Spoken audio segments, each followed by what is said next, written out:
नाज़रीन, दुनिया की सियासत में कुछ बयान ऐसे होते हैं जो बाज़ाहिर साधारण लगते हैं, मगर उनकी तह में एक पूरी रणनीतिक दुनिया छुपी होती है।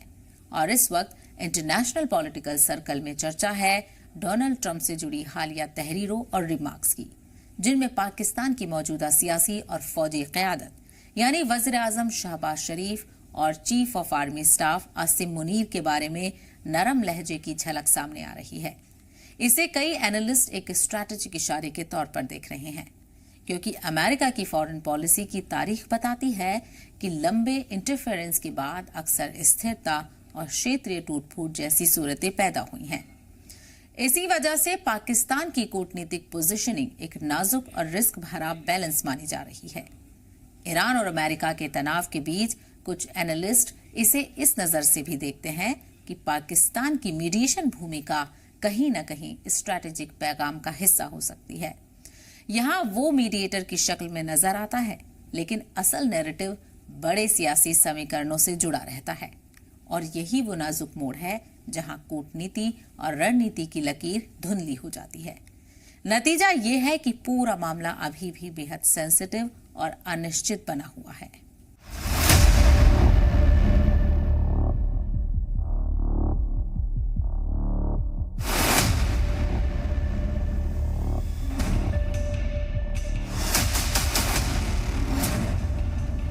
सियासत का खेल, दांव पर पाकिस्तान। अगर आलमी सियासत के पूरे ढांचे को गहराई से देखा जाए तो एक हकीकत बार बार सामने आती है कि अमेरिकी फॉरेन पॉलिसी कभी भी किसी सीधी, साफ और आसान राह पर नहीं चलती। ये हमेशा एक सीधी लकीर की तरह आगे नहीं बढ़ती, बल्कि अक्सर टेढ़े मेढ़े रास्तों, पेचीदा हिसाबों और छुपे हुए मफादात के बीच से होकर गुजरती है।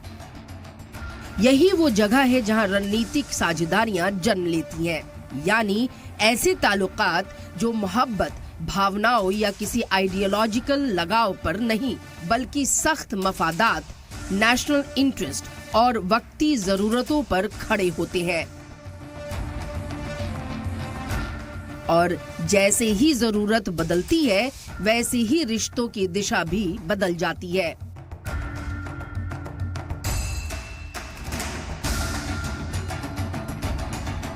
I would go to Pakistan, yeah. Pakistan has been great. They've been so good. Islamabad, I might go. Yeah. If the deal is signed in Islamabad, I might go.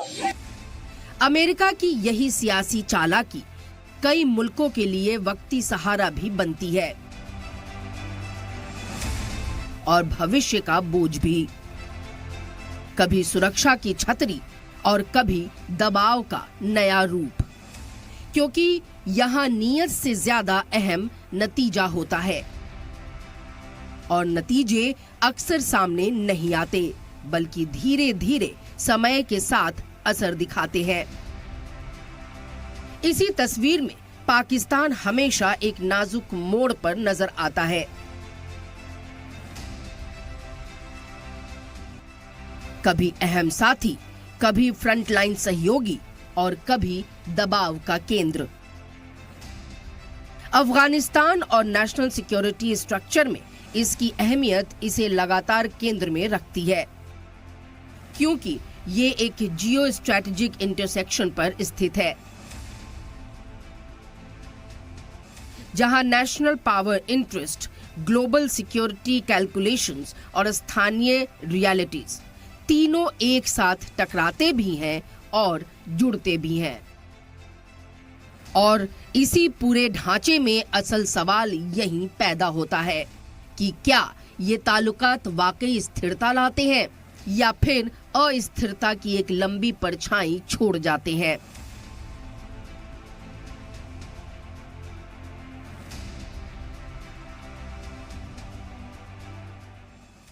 Pakistan का नाम अंतर्राष्ट्रीय सियासत में पहली बार नहीं उभर रहा है।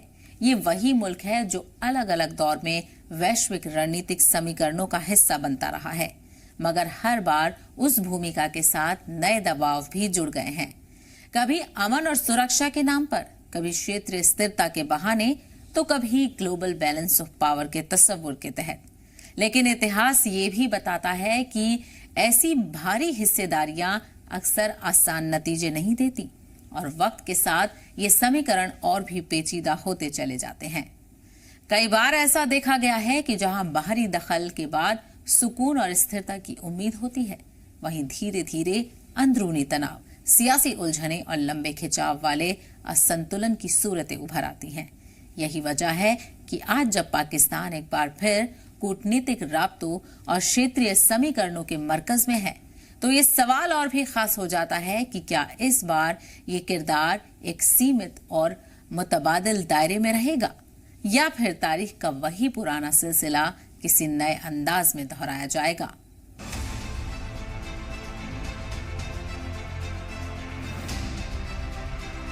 कोल्ड वॉर के दौर में पाकिस्तान एक फ्रंटलाइन स्ट्रेटेजिक पार्टनर बना। एक ऐसा दौर जहां दुनिया दो बड़े खेमों में बटी हुई थी। हर मुल्क किसी न किसी ग्लोबल पावर इक्वेशन का हिस्सा बन रहा था। मकसद था सोवियत एक्सपेंशन को रोकना और पूरे रीजनल बैलेंस को एक निश्चित दिशा देना। यह रिश्ता पूरी तरह जियोपॉलिटिकल जरूरत, स्ट्रैटेजिक कैलकुलेशन और तत्कालीन ग्लोबल राइवलरी पर आधारित था। न इसमें भावनाएं थी, न स्थायी भरोसे की कोई गारंटी। लेकिन इसके दूर रस असर धीरे धीरे सामने आने लगे और पूरा इलाका इंस्टेबिलिटी, प्रॉक्सी डायनामिक्स और आर्म्ड नेटवर्क्स के केंद्र में बदल गया। ये असर कुछ सालों तक सीमित नहीं रहा, बल्कि दशकों तक रीजनल सिक्योरिटी आर्किटेक्चर को शेप करता रहा।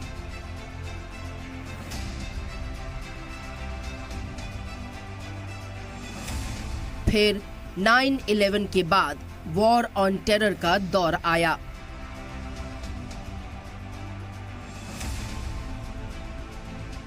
जिसने पूरी ग्लोबल सिक्योरिटी परसेप्शन और थ्रेट डेफिनेशन को बदल दिया। पाकिस्तान एक बार फिर सेंट्रल रोल में आ गया। एक तरफ वेस्टर्न कोऑपरेशन, इंटेलिजेंस शेयरिंग और स्ट्रेटेजिक कोऑर्डिनेशन, और दूसरी तरफ अपने ही क्षेत्र में बढ़ता हुआ इंटरनल प्रेशर, पॉलिटिकल अनसर्टेनिटी और सिक्योरिटी बर्डन। ये एक दोहरी स्थिति थी जहां सहयोग भी था और तनाव भी।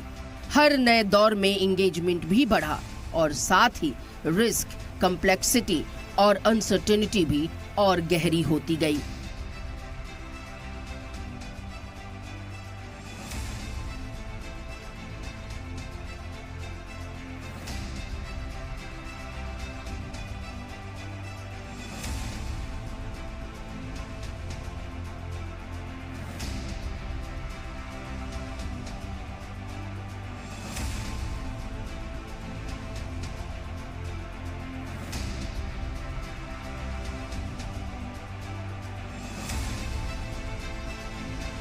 आज एक बार फिर वही पैटर्न चर्चा में है, लेकिन इस बार तस्वीर पहले जैसी नहीं रही।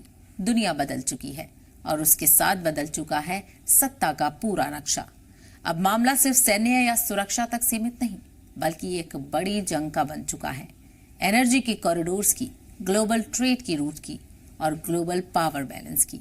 और इसी नए दौर में जब अमेरिका अपनी फॉरेन पॉलिसी को नए सिरे से रिडिफाइन कर रहा है, तो पाकिस्तान का नाम एक संभावित डिप्लोमेटिक कनेक्टर के तौर पर सामने आता है। यानी ऐसा किरदार जो सीधे टकराव में शामिल नहीं, लेकिन बैक चैनल डिप्लोमेसी और मीडिएशन की प्रक्रिया में खास भूमिका निभा सकता है। जहां टकराव की रफ्तार तेज है, वहां डायलॉग, फैसिलिटेशन और बैलेंस बनाए रखने की कोशिश। और यही इस पूरे बदलाव की सबसे बड़ी कहानी है कि अब ताकत सिर्फ जंग से नहीं, बल्कि रिश्तों, रास्तों और राब्तों को जोड़ने की क्षमता से भी तय हो रही है।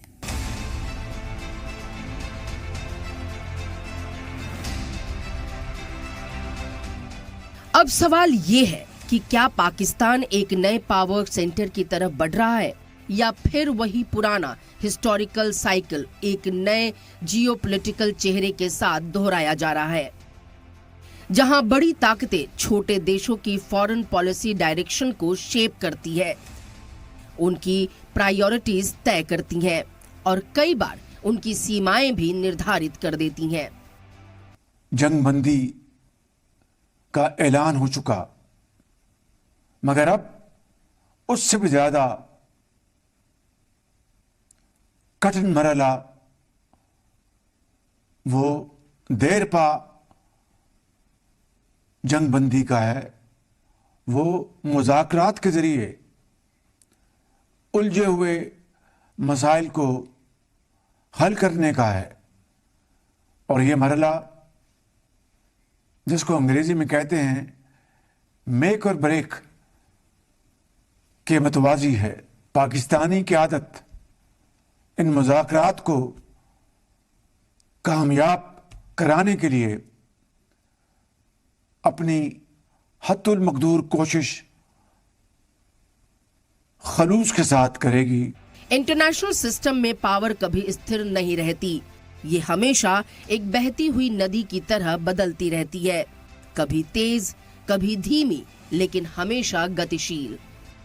हर बदलाव नए मौके भी लाता है और नए दबाव भी, और इन्हीं दबावों के बीच किसी देश की वास्तविक जियोपॉलिटिकल पोजीशन तय होती है।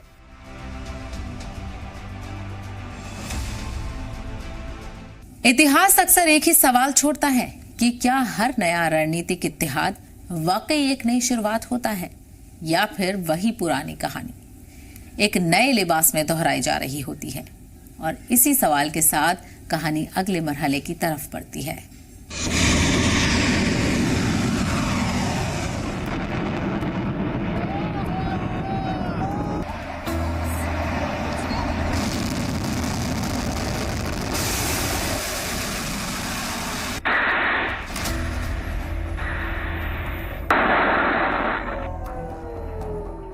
ईरान और वेस्टर्न ताकतों का तनाव नया नहीं, लेकिन अब ये लगातार चलने वाला जियोपॉलिटिकल कन्फ्रंटेशन बन चुका है। ये टकराव अब किसी एक सख्त शक्ल में सीमित नहीं रहा।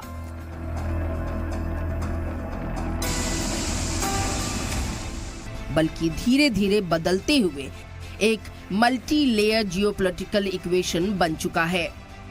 कभी ये खुली कन्फ्रंटेशन की सूरत लेता है, तो कभी सैंक्शंस, साइबर प्रेशर और प्रॉक्सी नेटवर्क्स के जरिए सामने आता है। लेकिन हालिया डेवलपमेंट्स ने इस पूरी तस्वीर को एक नया मोड़ दे दिया है। अब ये रीजन एक ऐसी फेज में दाखिल हो चुका है जहां आउटराइट वॉर और कंप्लीट पीस के बीच एक बेहद नाजुक और फ्रजाइल सीज फायर मौजूद है, और उसी के साथ डिप्लोमेटिक एंगेजमेंट की खिड़की भी धीरे धीरे खुली है। पाकिस्तान ने यहां तक मीडिएटिंग रोल निभाते हुए यूएस और ईरान के बीच इनडायरेक्ट टॉक्स और कुछ लिमिटेड डायरेक्ट चैनल्स को फैसिलिटेट किया है। एक राउंड इस्लामाबाद में हो चुका है और आगे की बातचीत के लिए डिप्लोमेटिक्स एफर्ट्स अभी भी जारी है। लेकिन ये भी उतना ही तय है कि अब तक कोई डिसाइसिव ब्रेक थ्रू सामने नहीं आया। मतलब तस्वीर अभी भी पूरी तरह क्लियर नहीं है। ना तो कॉन्फ्लिक्ट पूरी तरह खत्म हुआ है और ना ही कोई स्थायी पीस एस्टैब्लिश हो पाया है, बल्कि जो रियलिटी बन चुकी है वो एक ऐसी इन बिटवीन स्टेट है जहां टेंशन भी मौजूद है और नेगोशिएशन भी चल रही है। और इसी वजह से वो मैरीटाइम चोक पॉइंट जो पहले सिर्फ स्ट्रेटेजिक प्रेशर पॉइंट माना जाता था, अब भी इम्पोर्टेंट है, लेकिन उसका नेचर बदल चुका है। अब वो इमीडिएट डिस्ट्रप्शन से ज्यादा डिप्लोमेटिक लेवरेज, नेगोशिएशन प्रेशर और स्ट्रेटेजिक सिग्नलिंग का टूल बन गया है, क्योंकि अब हर एस्केलेशन सीधे वॉर में कन्वर्ट नहीं होती, बल्कि पहले cease fire channels, backdoor diplomacy और मीडिएशन लूप्स एक्टिवेट होते हैं। और यही इस पूरे नए जियोपॉलिटिकल फेज की सबसे बड़ी पहचान है। एक ऐसा तनाव जो खत्म नहीं हुआ, लेकिन अब लगातार मैनेज और कंट्रोल किया जा रहा है।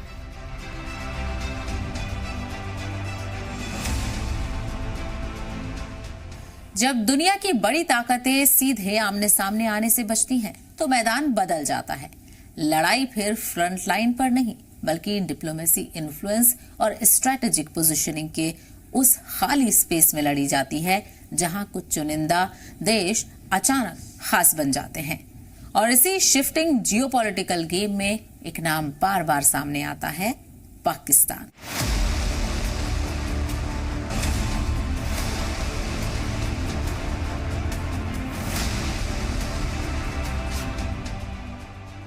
नई रणनीति में बड़ी ताकतें सीधे सामने नहीं आती, बल्कि ऐसे देशों को आगे किया जाता है जो बातचीत और टकराव के बीच पुल बन सके।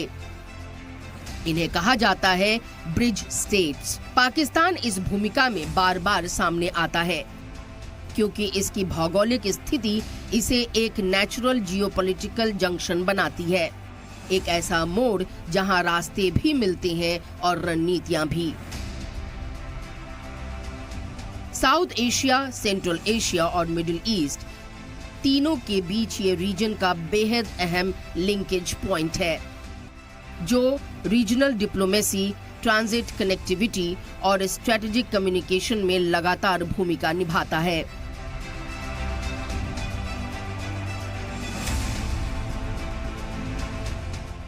अंतर्राष्ट्रीय सियासत में एक पैटर्न बार बार देखा गया है। जहां भी बाहरी दखल और स्थानीय हकीकतें एक दूसरे से टकराई हैं, वहां नतीजे सिर्फ तत्काल नहीं रहे, बल्कि लंबे, जटिल और दूर तक असर डालने वाले साबित हुए हैं। और इसी ऐतिहासिक पृष्ठभूमि को समझना आज के रीजनल बैलेंस को पढ़ने के लिए बेहद जरूरी है।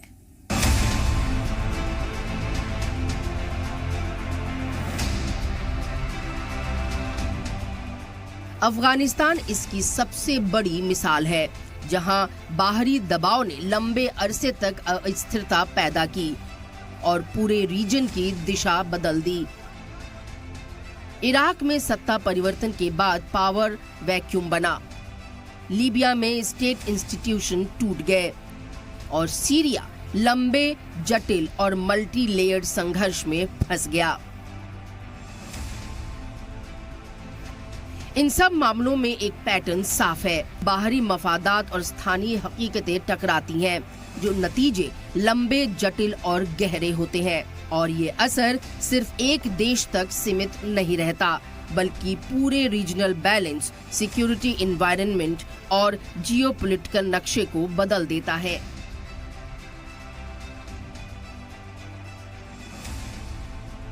जो मुल्क पुल बनता है, वो सिर्फ रास्ते नहीं खोलता, वो दबाव भी अपने ऊपर लेता है। और यही पाकिस्तान के सामने सबसे बड़ा सियासी सवाल है।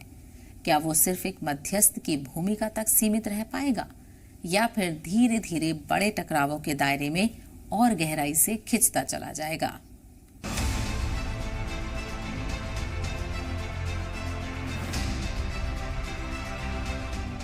ईरान, इजराइल, यूएस का तनाव अब रीजनल नहीं रहा, बल्कि एक ग्लोबल स्ट्रैटेजिक प्रेशर सिस्टम बन चुका है।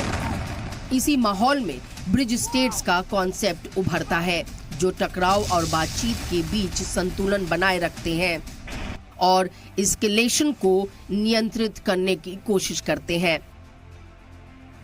पाकिस्तान इसी फ्रेमवर्क में दिखाई देता है, क्योंकि इसकी ज्योग्राफी इसे एक कनेक्टिंग कॉरिडोर मानती है और इसे लगातार रेलेवेंस देती रहती है। साउथ एशिया, सेंट्रल एशिया और मिडिल ईस्ट, तीनों के सियासी रास्ते यहाँ मिलते भी हैं और टकराते भी हैं। तारीख है जहां पर नजर डालें तो एक बात बार बार सामने आती है। कुछ इलाके ऐसे रहे हैं जहां बाहरी मफादात और अंदरूनी हकीकतों का टकराव टल नहीं सका, बल्कि वक्त के साथ और भी गहरा होता चला गया। और यही पैटर्न आज के रीजनल ऑर्डर को समझने की बुनियाद बनता है। ज्योग्राफिकल तजुर्बे साफ बताते हैं कि अफगानिस्तान, इराक, लीबिया, सीरिया, हर जगह एक ही रिपीटेड पैटर्न, एक्सटर्नल इंटरेस्ट और लोकल रियलिटीज का टकराव, और नतीजा हमेशा लॉन्ग टर्म इंस्टेबिलिटी। ये इंस्टेबिलिटी सिर्फ लोकल नहीं रहती, बल्कि पूरे रीजनल ऑर्डर को रीशेप कर देती है। आज जब दुनिया का पावर स्ट्रक्चर तेजी से बदल रहा है, तो सिर्फ बड़ी ताकतों का टकराव ही नहीं बदल रहा, बल्कि बीच के देशों की अहमियत भी पहले से कहीं ज्यादा बढ़ गई है। यही वो देश हैं जो कभी पुल बनते हैं, कभी दबाव का केंद्र और कभी पूरे सिस्टम का बैलेंस तय करने वाले पॉइंट्स। और इसी बदलते ग्लोबल ऑर्डर के बीच अब नजर जाती है उन स्ट्रैटेजिक पोजीशंस की तरफ। आज दुनिया की ताकतों का ढांचा बदल रहा है। वेस्टर्न डोमिनेंस एक तरफ, एशिया राइज दूसरी तरफ। बीच में देशों की अहमियत और बढ़ गई है, क्योंकि वही ब्रिज, बफर और प्रेशर पॉइंट्स बनते हैं और ग्लोबल सिस्टम में निर्णायक भूमिका निभाते हैं। पाकिस्तान इसी कैटेगरी में आता है और इसकी जियो स्ट्रेटेजिक पोजीशन इसे लगातार ग्लोबल अटेंशन के सेंटर में रखती है, चाहे परिस्थितियां कितनी भी बदल जाएं। अब सबसे बड़ा सवाल सामने है, क्या पाकिस्तान इस बार एक स्थिरता देने वाली ताकत बन पाएगा जो टकरावों के बीच रास्ता निकाल सके, या फिर वो उसी तारीखी साइकिल का हिस्सा बन जाएगा जहां क्षेत्रीय टकराव, वैश्विक उम्मीदें और अंदरूनी दबाव सब एक साथ टकराते हैं। क्योंकि इतिहास बताता है कि हर अहम किरदार हमेशा सुकून नहीं लाता, कभी कभी वो नए बोझ और नई पेचीदगियां भी साथ लेकर आता है। दुनिया एक ट्रांजिशन फेज से गुजर रही है। पुराने अलायंसेस टूट रहे हैं, नए स्ट्रेटेजिक अलाइनमेंट्स बन रहे हैं और ग्लोबल ऑर्डर धीरे धीरे नया रूप ले रहा है। लेकिन एक चीज स्थिर है, भूगोल, और भूगोल ही तय करता है कौन केंद्र में रहेगा, कौन किनारे पर और कौन पूरी कहानी के बीच में।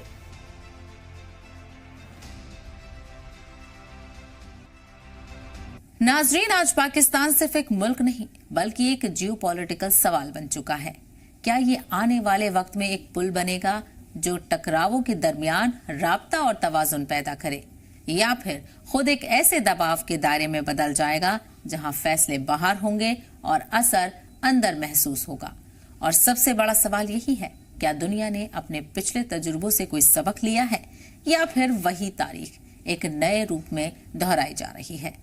फिलहाल नजरें इस्लामाबाद पर भी हैं और आलमी नक्शे पर भी, क्योंकि अगला कदम सिर्फ एक मुल्क नहीं तय करेगा बल्कि पूरी अंतर्राष्ट्रीय व्यवस्था की दिशा तय करेगा। मैं हूं सैबा अली सैफी और आप देख रहे हैं सलाम टीवी।